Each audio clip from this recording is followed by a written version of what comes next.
Donc, avant de vous plonger dans mon univers fractal puis perdre tout le monde, j'ai pensé à quelques questions, à vrai dire, qui allaient mettre la table.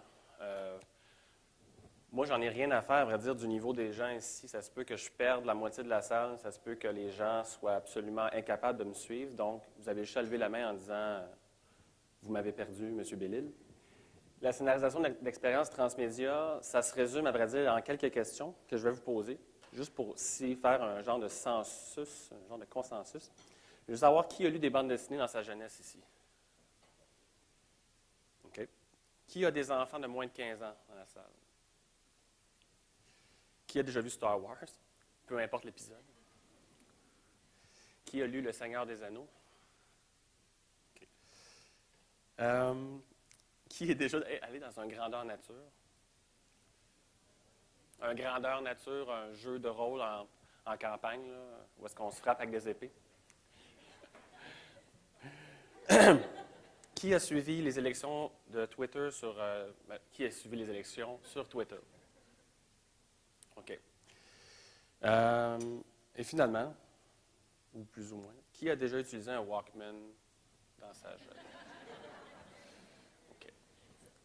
Donc, vous avez tous déjà été, de près ou de loin, connectés à cette, je dirais, cette culture participative-là dont je vais vous parler, de ce phénomène qui revient, à vrai dire, nommé différemment, qui est le transmédia, où il y a plusieurs termes qui ont été utilisés avant le transmédia, nouveaux médias, convergence.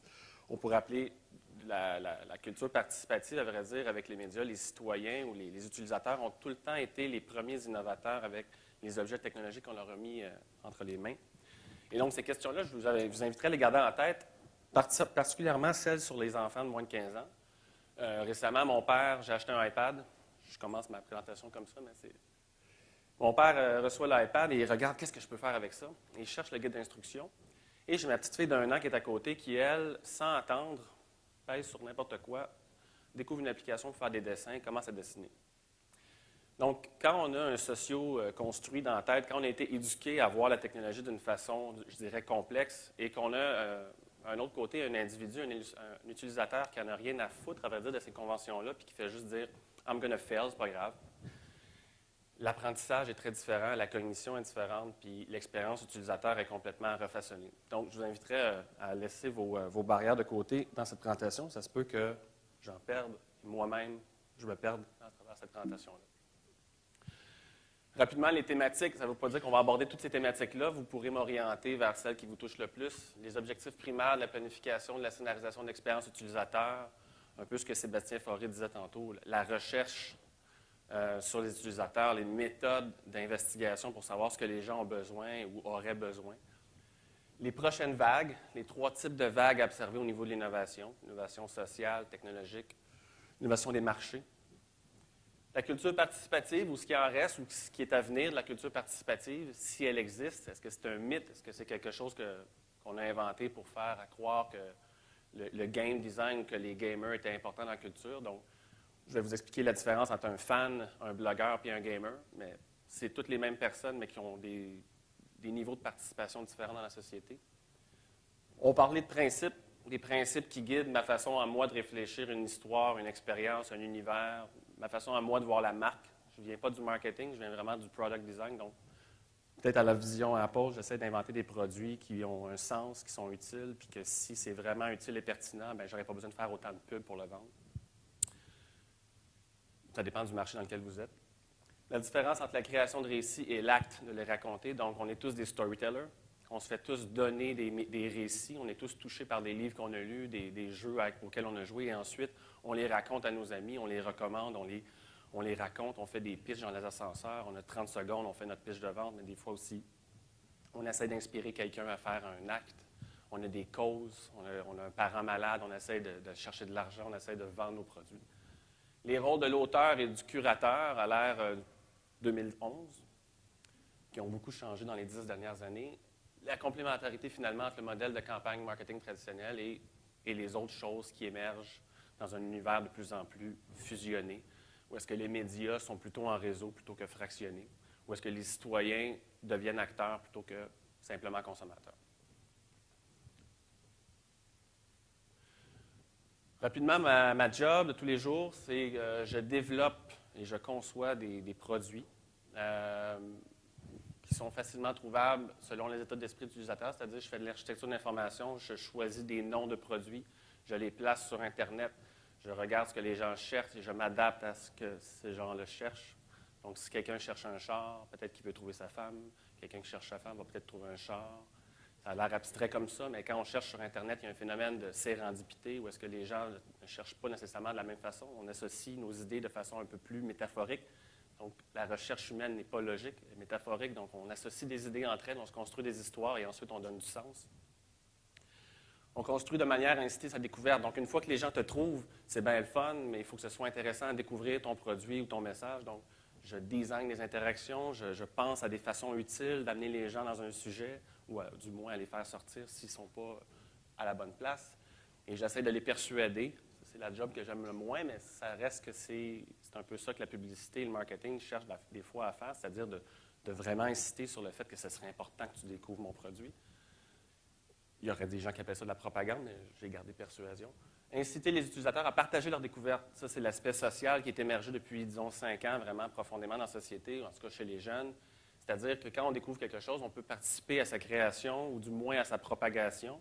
Et il y a de plus en plus de gens qui s'en vont dans l'architecture de participation sociale, qui étudient l'intelligence sociale, la culture participative, qui essaient de voir qu'est-ce qui engage les gens, qu'est-ce qui les motive à partager un message ou du moins à collaborer à sa construction.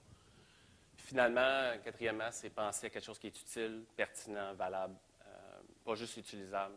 On s'en fout si tel outil est vraiment bien fait. Il sert-tu à quelque chose? Est-ce qu'il apporte du sens à ma vie? Est-ce qu'il me permet d'entrer en relation avec les autres? Donc, finalement, les axes d'exploration, c'est concentrer sur comment trouver quelque chose, comment les gens trouvent des choses sur Internet dans la réalité, comment les gens, une fois qu'ils l'ont trouvé, le découvrent, s'en inspirent, le scrutent, l'observent. Ensuite de ça, une fois qu'on a connu ces choses-là, comment on le positionne dans un marché, comment on construit un awareness chez les gens de la pertinence, de l'importance de ce produit-là. Puis finalement, l'aspect, je dirais, gestion, qui m'intéresse moins aujourd'hui, mais gérer ces projets-là. L'expérience utilisateur, si on la divise, je ne vois pas mes cercles concentriques, se divise en 4 grands aspects qui sont la perception d'un produit, l'action qu'on veut poser quand on voit ce produit-là, l'émotion que j'ai quand j'entre en contact avec ce produit-là, puis le phénomène cognitif qui est la réflexion qui s'installe. Donc, mon dialogue intérieur, les mots qui habitent mon esprit, les questions que je me pose. Donc, quand je conçois un système, peu importe que ce soit un produit, un film, une pièce de théâtre ou un message publicitaire, ou récemment, on a fait une campagne pour iWeb pour aller recruter des développeurs au Canada. iWeb, c'est une nouvelle compagnie pour laquelle je travaille. Eux autres, ils font de l'hébergement web. Ça a l'air vraiment détaché de l'expérience utilisateur, sauf qu'on héberge toutes sortes d'applications. Et le plus gros phénomène au Canada, c'est le phénomène des développeurs d'applications. Donc, moi, j'ai décidé de supporter ces gens-là, d'aller vers les causes des développeurs, genre qu'est-ce que vous voulez développer, puis encourager ces gens-là à développer des systèmes signifiants et utiles. Donc, on regarde, par exemple, l'extensibilité d'un système, on essaie de les aider à penser en écosystème, à dire quel est le mouvement des contenus qui se passe sur Internet par rapport à votre produit, par rapport à ce que vous essayez de dire. On essaie de voir les cycles d'intérêt pour ces produits-là. On essaie de voir les contextes d'utilisation. Où est-ce que les gens, à vrai dire, consomment et utilisent ce genre de produits-là ou services. Puis ensuite, on essaie de développer ou d'inventer des interactions. Une interaction peut être, par exemple, de façon très concrète, un événement. Il manque de réunions de gens qui sont intéressés, disons, aux grandeurs nature. Et ces événements-là n'existent pas, inventons-le. Il manque d'événements pour les gens qui sont des jeunes pères, inventons-les. Donc, c'est vraiment d'associer la marque, à vrai dire, à des causes qui touchent leurs consommateurs. C'est de détacher finalement juste le pitch purement marketing et de commencer à aller vers les motivations intrinsèques d'un usager pour ce qui entoure sa réalité, l'univers du consommateur.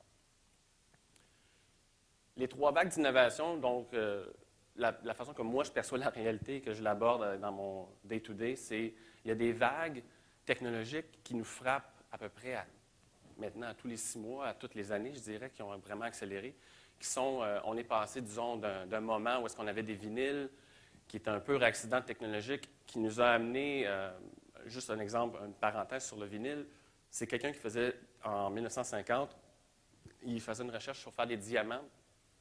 1850, il faisait de la recherche pour faire des diamants synthétiques. Et il a échappé du vinyle-chloride par terre, ça s'est séché. Et il s'est rendu compte que c'était un matériel plastique gravable. Et ça l'a donné naissance à une vision, on va dire, d'un produit qu'on allait appeler le disque, qui a été une révolution culturelle. Donc, de créateur de diamants à instigateur de création culturelle était extrêmement lié à juste l'innovation technologique. Mais avant que les comportements des gens changent, puis qu'on arrive à dire « Ah, j'ai un disque, mais ça coûte quand même cher à produire », puis que quelqu'un invente une technologie moins dispendieuse, les comportements des gens avaient déjà changé. Les gens se passaient déjà des disques. Donc, il y avait quelqu'un qui disait que ce serait le fun si on inventait un système plus portable. Et dans le temps, Sony, quand ils ont inventé la cassette, ont quand même pensé à des technologies qui allaient influencer le comportement. Il y avait un exemple des plugs pour 2, 3 écouteurs. Donc, le Walkman était plus social que l'iPod parce qu'il y avait 3 prises pour les écouteurs. Donc, on pouvait écouter le Walkman à 3 personnes en même temps. Et le marché en tant que tel, qui est la dernière vague d'innovation, vient souvent une fois qu'on a observé les deux. On a vu que le VHS était là en même temps que le bêta. On attendait de voir le comportement. Ceux qui ont inventé le comportement, comme ça arrive plusieurs fois, c'est l'industrie de la porn a vraiment poussé pour que le VHS soit adopté et rentré dans les foyers. Une fois que c'était rentré dans les foyers, les gens, ce qui s'est passé, c'est qu'au niveau comportemental, ils ont commencé à utiliser le VHS pour enregistrer des émissions de télé. Et c'est que là, il s'est passé des choses intéressantes, c'est que les gens n'écoutaient plus la télé en fonction de la grille horaire de la télé, mais vu qu'il y avait une nouvelle technologie qui leur permettait de différer cette écoute-là, ils ont développé un nouveau comportement qui a créé un nouveau marché, qui était une approche, je dirais, plus hybride dans la façon de consommer le contenu. Les façons de consommer le contenu évoluent évidemment depuis le télégramme. L'inventeur du télégramme, Abraham, je ne veux pas m'avancer dans les liens historiques, mais avait dit que le télégramme ne serait jamais remplacé par aucune autre technologie parce qu'elle était parfaite. Compaq, en 1994, avait annoncé qu'il n'y aurait pas besoin de plus que 4 ordinateurs personnels. En 1996, il a été prouvé que c'était pas mal le contraire. Microsoft ne croyait pas à l'Internet en 1996, ils ont dû le croire en 1997. Donc, le citoyen, par son adoption massive d'une technologie, peut, en n'utilisant pas de façon attendue, comme les gens qui avaient inventé la technologie pensaient qu'elle allait l'utiliser, changer la façon que l'histoire se raconte. Donc, une histoire traditionnelle, en général, est créée en fonction d'une intrigue ou d'un thème, alors que dans le contexte où est-ce que les médias sont interconnectés, elle peut émerger sans thème ni intrigue prédéterminée. Ça veut dire ça dépend qui a trouvé l'histoire en premier. Donc, ça ne veut pas dire que c'est la personne qui contrôle la marque qui part une bribe d'histoire qui va partir le bal. Ça se peut que ce soit quelqu'un qui fasse une joke, satirique ou pas, sur un sujet et qui, lui, parte le bal. Et donc, le fil narratif part absolument de façon une tangente complètement inattendue par quelqu'un d'un no-name qui devient soudainement un phénomène sur Internet ou du moins rattrapé ailleurs dans un livre ou sur l'Internet. Normalement, une histoire traditionnelle est intégrée uniquement dans une seule et même histoire, alors que sur Internet, ou du moins dans je dirais un axe plus transmédia, où est-ce que tous les médias sont confondus, l'agrégation, l'agglomération de différentes combinaisons fait en sorte que l'histoire n'est pas tout le temps la même. Ça veut dire que si moi, j'installe une application iPhone, mettons de la SAQ, SAQ, ce n'est pas nécessairement une compagnie qui ferait facilement une histoire transmédia. Les compagnies qui vont faire du transmédia, c'est des gens qui vont raconter une histoire ou qui vont créer un univers autour d'un récit.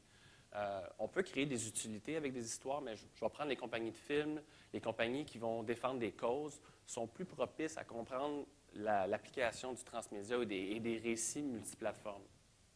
Une structure linéaire, un exemple organisé en chapitres, comme la plupart des sites le sont aujourd'hui, si vous arrivez dans un contexte multimédia où est-ce que la personne qui a lu la bande dessinée va comprendre un niveau différent de votre histoire. Donc, un exemple, Scott Pilgrim, qui est une bande dessinée qui a été écrite il y a environ 10 ans, a été repris en film récemment.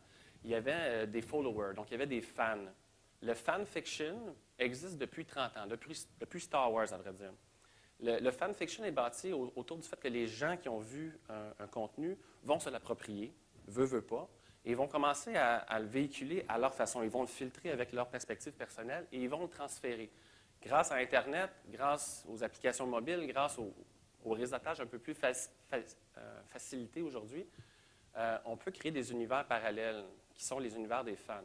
Ce pas des univers naissants qui vont comme réinventer l'histoire, ils vont plutôt utiliser tous les éléments de l'histoire que vous l'avez donné entre les mains et ils vont remixer ça ensemble et ils vont allonger le temps que cette histoire-là est racontée et du moins présente dans l'esprit des gens.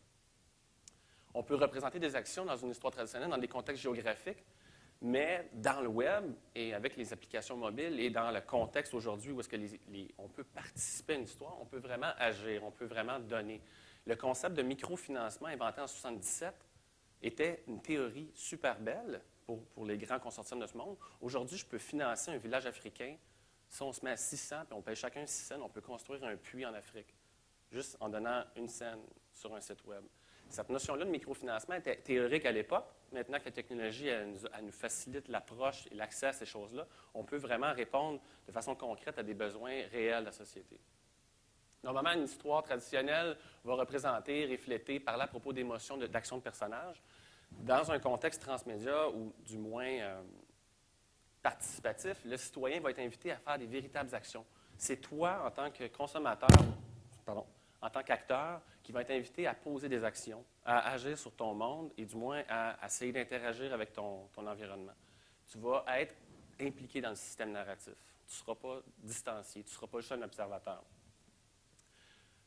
Une histoire traditionnelle, c'est écrit par un auteur et une histoire transmédia, ceux qui ont pu suivre certaines choses comme les expériences de Nine Inch Nails ou Tron aux États-Unis, c'est des phénomènes très américains parce qu'il y a un peu plus de volume là-bas et donc les gens en parlent plus. Je n'ai pas vraiment beaucoup d'exemples à vous donner québécois sur le phénomène transmédia. Je vais vous en donner quelques-uns, mais c'est très émergent comme phénomène. Mais il y a quand même beaucoup de design participatif qui se fait au Québec. Donc, des événements qui vont faire colliger des gens ensemble, qui vont parler d'un sujet, qui vont fédérer des intérêts, qui sont utilisés. L'exemple de Sébastien Fauré est intéressant tantôt sur la façon de sonder l'intention, l'opinion générale, et de faire du design collaboratif est un des premiers phénomènes, je dirais, collaboratifs au niveau design, qui, dans le transmédia, est indispensable. Tu ne peux pas créer une histoire sans penser à ceux qui l'écoutent. L'auteur a un rôle actif dans l'histoire comme personnage ou narrateur, tandis que dans le transmédia ou dans le web participatif, comme on va le voir, les auteurs vont renforcer leur perspective. Chaque personne qui rentre influence la lorgnette. Donc, si moi, je te raconte l'histoire de, je ne sais pas, Tron, ou Scott Pilgrim, ou Le Seigneur des Anneaux, je vais te la raconter avec les éléments narratifs que j'ai pigés ici et là. Ça se peut que je commence par Gollum, il y en a un qui va prendre Frodon, il y en a un qui va partir par l'histoire de l'araignée, l'un qui va me parler du livre, l'autre qui va me parler du jeu vidéo. Donc, il y a eu plein de portes d'entrée qui ont été mises en place, et peu importe par où on est rentré, l'histoire s'est racontée quand même. L'univers existe pareil. C'est plus la même voie éditoriale qu'on avait auparavant, disons, il y a 10 ans, où est-ce qu'on essaie de contrôler qui raconte l'histoire et qui a le contrôle sur l'histoire, versus dans quel univers on se trouve. Seigneur des Anneaux. Mission accomplie. Maintenant, qu'est-ce que chaque niche d'écouteurs, de participants a à retirer de cette expérience-là? Est-ce que j'ai perdu toute la salle? Ça va bien. J'essaie de rester sobre et de comprendre ce que je suis en train de dire.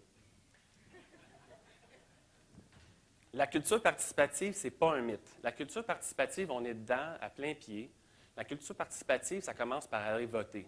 Le système de vote canadien est un exemple de culture participative, disons, qui pourrait être amélioré, mais qui reste participatif.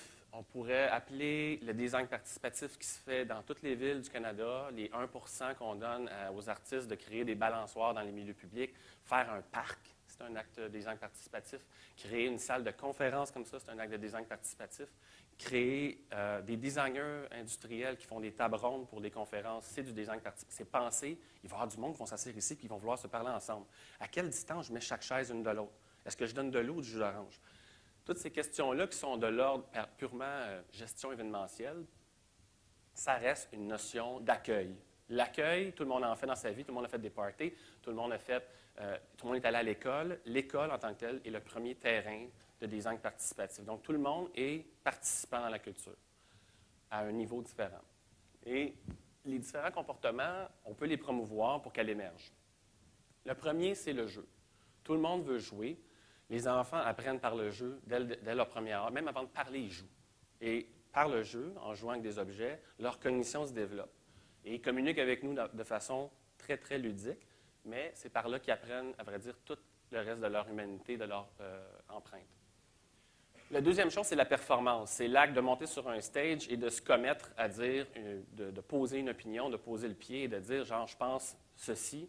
Et c'est aussi le fait de jouer son propre rôle. C'est le fait de s'écouter parler, de voir la réaction des gens et de s'adapter à ça. La performance fait partie de toutes nos sociétés de travail. Vous pouvez toutes me parler en milieu de travail. Un exemple, le récit organisationnel de votre boîte vous empêche ou pas d'innover. Mais la performance, c'est aussi la chance de pouvoir se tromper. C'est la chance d'essayer des choses. Donc, c'est la suite du jeu. C'est le moment où on devient un petit peu plus sérieux puis on essaie d'appliquer le jeu au travail. Et passer des messages. Ça veut dire qu'il me reste 5 minutes. La simulation. L'Internet nous a donné accès à Second Life, à World of Warcraft et à plein d'autres jeux sérieux où est-ce qu'on peut simuler des situations. Je vais donner l'exemple de World Without Oil, qui est un jeu de Jane McGonigal, qui est un jeu sur la fin de la présence de l'essence dans le monde. Qu'est-ce qui va se passer quand on n'aura plus d'essence? Donc, il y a des jeux qui ont été inventés pour qu'on simule tous ensemble à 1 million de personnes. Qu'est-ce qui se passe, selon nous, s'il n'y a plus d'essence? Donc, l'intelligence collective est utilisée pour nourrir ce système-là. L'appropriation, donner à des gens des matériaux narratifs pour qu'ils construisent eux-mêmes l'histoire. Donc, se dégager d'un ton éditorial et de dire qu'est-ce que les gens feraient si je leur donnais la parole. Créer des choses pour permettre aux gens de mieux distribuer la connaissance. Les aider à poser un jugement sur leur société. Les aider à naviguer dans un environnement narratif entre une bande dessinée, une application iPhone, un site, un événement. Alors que souvent, la navigation transmédia est inventée. C'est un terme que j'ai moi-même inventé avec Henry Jenkins, qui est un professeur au MIT, qui a dit le transmédia, finalement, c'est un buzzword que j'ai inventé pour essayer de nommer ce phénomène-là, qui fait que les jeunes aujourd'hui, quand je dis jeunes, là, j'inclus même les 60 ans, ceux qui ne sont pas nécessairement nés avec la technologie ne vont pas voir de disparité entre les médias. Donc, moi, quand j'écoute la télé maintenant, la télé est connectée à Internet. Donc, je n'écoute pas nécessairement la télé, j'écoute un écran. Quand je prends mon mobile, je peux payer mes factures avec. Ma mère ne paye pas ses factures avec son mobile. Donc, cette navigation-là que moi, j'ai, depuis, disons, 30 ans développée, ça va être quoi quand mon enfant qui a 1 an aujourd'hui va avoir 15 ans? Quelle est la perception qu'il va avoir des objets médias autour de lui? Le réseautage, c'est la façon qu'on rentre en relation. Cette relation-là est en train d'évoluer. La façon qu'on s'échange des messages et qu'on donne de la valeur à ce que quelqu'un dit change avec ce qui se dit sur Internet en temps réel. Là, en ce moment, je n'ai pas mon Twitter, il est down, mais il y a peut-être des gens qui disent « un poète s'exprime ». Et donc, ça se peut que le réseautage change beaucoup le visage de la façon que la culture participative. Un exemple, si moi je crois à ce que je dis en ce moment et je dis « la culture participative existe » et que quelqu'un va tweeter « il y a seulement 5% des gens sur le web qui participent », je vais dire oui et non. Selon les statistiques sociologiques, il y a 30% des gens qui croient que culturellement, on est en train de faire une révolution sociale. Donc, que l'ère industrielle, ça est fini depuis 10 ans, puis que la communication a largement évolué. C'est juste qu'on n'est pas encore capable de faire d'autres choses que marcher dans les rues, scander des gros slogans dans des stades, puis voter. Ça, c'est les 3 grands gestes sociaux qu'on peut faire. L'humain est vraiment plus évolué que ça au niveau du dialogue, là. Si on regarde anthropologiquement, on peut faire des steps monumentaux dans les 10 prochaines années, voire les 2 prochaines. La négociation, c'est notre rôle politique. Ça, je vais passer ça aujourd'hui. On est à Ottawa quand même. Mais la politique va beaucoup évoluer dans les 2 prochaines années avec l'évolution des technologies. Je résume une vision d'Henry Jenkins qui est un genre des apôtres de cette émergence-là du phénomène de culture participative qui est en croissance, qui est l'engagement, un peu comme Marshall McLuhan dans les années 60 disait, un jour les gens vont avoir les outils pour créer eux-mêmes leur publicité. Facebook nous donne accès à ça maintenant, on peut créer nos propres pubs. Je n'embarquerai pas dans l'apologie de Facebook, mais je dirais que les principes qu'on applique aujourd'hui aux médias sociaux vont évoluer. Donc, Facebook, c'est un modèle qui soit, je dirais, quasiment antisocial, mais qui va le devenir plus. Les gens vont exiger d'avoir des vrais rapprochements, les gens vont exiger des niches. Je ne pense pas que le mass market du réseau social est la solution à raconter des histoires personnelles. Je pense qu'on peut toucher la masse, mais les gens vont de plus en plus exiger des outils plus pertinents, plus nichés pour construire des communautés. Donc, Henry Jenkins, il parle de « assurez-vous d'avoir des messages qui sont facilement explorables, pas seulement avec une seule tonalité éditoriale, mais disons avec 5 tonalités éditoriales, facilement fractalisables, genre que le titre en tant que tel peut être extrait et avoir du sens, et que le vidéo sans titre et sans explication peut avoir un autre sens. Assurez-vous de jouer avec cette extrabilité-là. Assurez-vous de créer une continuité dans le temps. tout ce que vous avez créé jusqu'à maintenant comme marque ou comme même auteur peut être utilisé plus tard. Ce que Star Wars a fait il y a 30 ans est encore utilisable aujourd'hui. Le placement de produits peut aider les auteurs culturels. Un auteur culturel pourrait s'inspirer d'une marque. Pepsi ont coupé 100 millions dans leur budget publicitaire sans nécessairement arrêter de faire de la publicité. Ce qu'ils ont fait, c'est qu'ils ont dit, on va écouter ce qui se passe, on va faire un world building, on va écouter ce qui se fait dans la communauté. Puis au lieu de parler de Pepsi, on va juste, au lieu de parler de Pepsi, on va voir ce que les mères de famille puis les jeunes enfants veulent faire avec le cash qu'on leur donnerait. Fait qu'ils ont dit, on va se retirer, on va être humble, on va se retirer, c'est quand même une stratégie publicitaire, mais on va se retirer du dialogue, on va écouter ce qui se fait. Première approche dans la vie, c'est vraiment juste d'être extrêmement humble face à ce que les gens veulent faire avec la publicité. Donc, au lieu de mettre 100 millions en pub, ils ont mis 100 millions dans la communauté. La communauté vend des gens qui boivent du Pepsi, donc les ados, puis les mères des ados. Puis qu'est-ce que ça fait? C'est qu'il y a eu une sérialité d'événements qui ont été créés par des mères, par des ados, autour, évidemment, de la marque de Pepsi, mais la marque de Pepsi supportait des causes. Puis les causes étaient beaucoup plus motivantes qu'un message publicitaire ou qu'un concours. Donc, pour Harry Jenkins, c'est d'aller vers la cause, vers qu'est-ce qui fait agir les gens. La motivation intrinsèque, avant la motivation, je dirais, la motivation extrinsèque de faire quelque chose qui est bien pour la société ou le bien commun, est plus importante maintenant chez les jeunes et chez ceux, à vrai dire, qui éduquent ces jeunes-là, que l'argent. Donc, juste garder ça en tête, que la sérialité de votre message, dans le temps, va s'étaler, va peut-être être récupérée 10 ans plus tard parce que la cause pour laquelle vous étiez vraiment engagé à défendre a plus de sens maintenant. La subjectivité, donc le ton éditorial, c'est correct d'avoir un ton éditorial, mais c'est bon aussi d'allouer un certain pourcentage à la subjectivité, de permettre aux gens de jouer avec le sens et de donner un sens. Finalement, de permettre aux gens de jouer avec ce message-là dans un univers narratif qui est plus que multiplateforme. C'est-à-dire, racontez pas la même chose sur le web, sur l'iPhone, puis dans votre livre ou dans votre jeu. Chaque niche, chaque audience cherche à une utilité particulière à votre message. Et ils vont l'adapter à sa réalité. Il va performer dans la réalité avec ce message-là. S'il voit votre film, ça se peut qu'il ait le goût d'agir. Est-ce que vous avez pensé à un objet d'action, à un outil qu'il pourrait garder avec lui puis agir? Récemment, j'ai fait un documentaire sur les rivières et les lacs perdus à Montréal. Et Radio-Canada demandait, vous allez faire multiplateforme parce qu'on est financé pour faire du multiplateforme, et on leur disait, on va créer une utilité, on va inventer une genre de baguette de sourcier pour découvrir les cours d'eau. Donc, les gens, ils vont faire des marches à Montréal avec leur iPhone, Android, et ils vont découvrir les cours d'eau. On va rejoindre peut-être 3000 personnes avec l'application. Ça ne nous a pas coûté plus que 25 000 à faire. Donc, on a mis tout le budget publicitaire de l'application autour du fait que on voulait mobiliser les urbanistes. On voulait mobiliser spécifiquement la niche des gens qui vont en parler pour nous. Donc, on a donné un outil aux ethnographes, aux urbanistes, aux anthropologues de la société, aux architectes. On a visé ces gens-là. On a visé 10 000 personnes qui vont être nos ambassadeurs pour parler du film qui, lui, va avoir une portée, je dirais, plus large que l'application. Donc, on a divisé notre narratif. On a dit, on va créer une application utile pour ceux qui en parlent, puis on va faire un film pour réveiller les gens, ou plutôt leur rappeler qu'on a enseveli toutes nos rivières il y a 200 ans. Je saute. Donc, ce qui résume un peu la planification, en général, la plupart des bonnes agences de publicité, puis je ne les nommerai pas, mais vont focuser sur une forte idée. Cette idée-là, souvent, n'est pas nécessairement dissociée de la cause. À vrai dire, elle est très connue de ceux qui font la stratégie de branding. Moi, je vous encourage tous à vraiment focuser sur les gens qui consomment votre produit ou votre marque, ou du moins les causes qui vous habitent, vous, quand... 10 minutes. La cause est la première motivation pour que quelqu'un consomme quelque chose. Donc, la consommation devrait devenir, je dirais, pas nécessairement secondaire, mais pensez au fait que la société est composée, disons, de gens qui sont consommateurs. On est tous consommateurs, on a tous acheté quelque chose, on a fait une action d'acheter quelque chose. Mais on peut tous être aussi des acteurs. Donc, on peut influencer un achat, on peut recommander, on peut refuser de recommander, on peut nuire à une marque.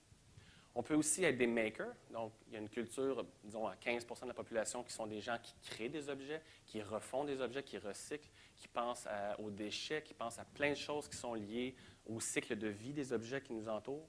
Des créateurs de culture ou créateurs de tables.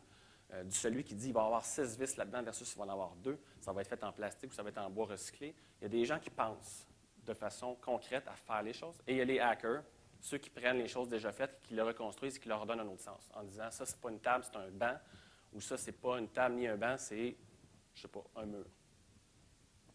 Tout ce qui est autour, vous le faites déjà tous, c'est de faire des activités de planification et de scénarisation. Mais la base, c'est l'ethnographie, c'est de savoir qu'est-ce qui touche les gens aujourd'hui, quelle est la cause que je peux supporter pour motiver leur day-to-day, leur réalité concrète. Donc, les causes sont tout le temps liées à des idées. Ces idées-là sont souvent très, je dirais, fédératrices de sens pour les gens qui communiquent, la communauté autour. Et souvent, on peut les aider en microfinançant. Le microfinancement, ça peut être sous la base de concours. Tantôt, on disait que c'est important de faire des concours. Oui, mais jamais dissocié d'une cause. Du moins, la cause la plus concrète possible qui motive les gens à s'engager entre eux. Et tout le reste, pour moi, connecte à une cause. Le transmédia est lié à un univers, donc pas seulement à un message, à une construction collective, à un sens, à un wealth, un genre de shared truth. Donc, si je fais le résumé global, il va me rester 3 minutes, les comportements évoluent plus lentement que la technologie, mais, par exemple, le time shifting est un phénomène où est-ce que les gens ont commencé à enregistrer leurs émissions de télé en différé, est apparu à cause du VCR. On pouvait enregistrer nos émissions de télé. Ça a induit un comportement qui, aujourd'hui, influence pas mal toute la façon qu'on consomme notre média.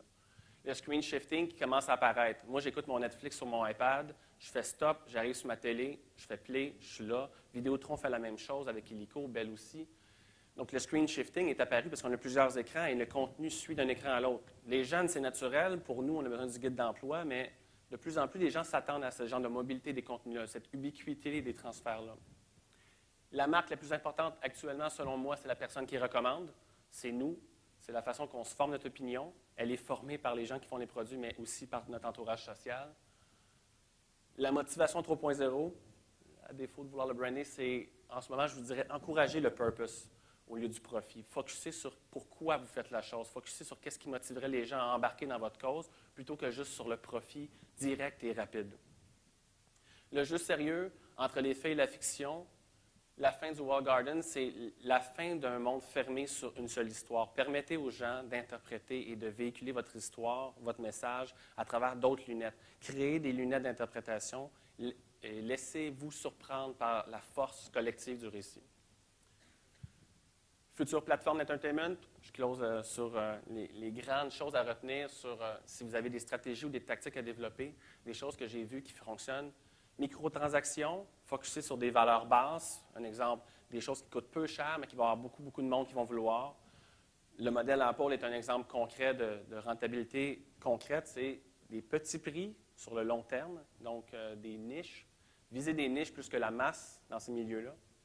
Publicité ciblée, bon, le contenu est encore roi, ou le contexte est roi, le contenu c'est la reine maintenant, mais focuser sur les endroits où les gens utilisent vos contenus. Je consulte mes contenus maintenant web, beaucoup par mon téléphone. Ça dépend des gens qui peuvent se le permettre. Donc, observez les statistiques, à savoir d'où les gens viennent et comment ils consultent. Un exemple, développez vos sites web en fonction du mobile maintenant. Développez pas juste un site web qui ne sera pas consulté sur le web. Faites pas des QR codes. Un exemple que Martin Ouellet va peut-être me rappeler tantôt, mais faites pas un QR code que quand je clique sur le QR code, ça m'amène sur un site qui n'est pas prêt pour être sur un mobile. UGC, pensez à la référence. Pensez comment les gens vont prendre votre pitch. Pensez à juste l'exemple parfait, c'est, imaginez-vous dans un ascenseur, puis il faut que tu résumes un site. C'est quoi la phrase que tu vas utiliser?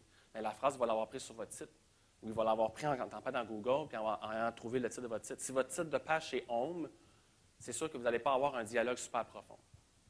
Feedback loop, montrez toutes les formes pour en savoir plus, montrez comment les gens utilisent votre contenu, favorisez l'émergence de curateurs, donnez-leur les outils de réinterpréter votre contenu. Puis finalement, la persistance, rester en temps réel, à engager un jeune de 15 ans à 25 ans qui est intéressé à suivre ça de façon plus passionnée et qui va vous donner, à vrai dire, plusieurs idées sur comment utiliser les plateformes et développer des activités variées, à vrai dire, adressées à plusieurs niches dans votre marché.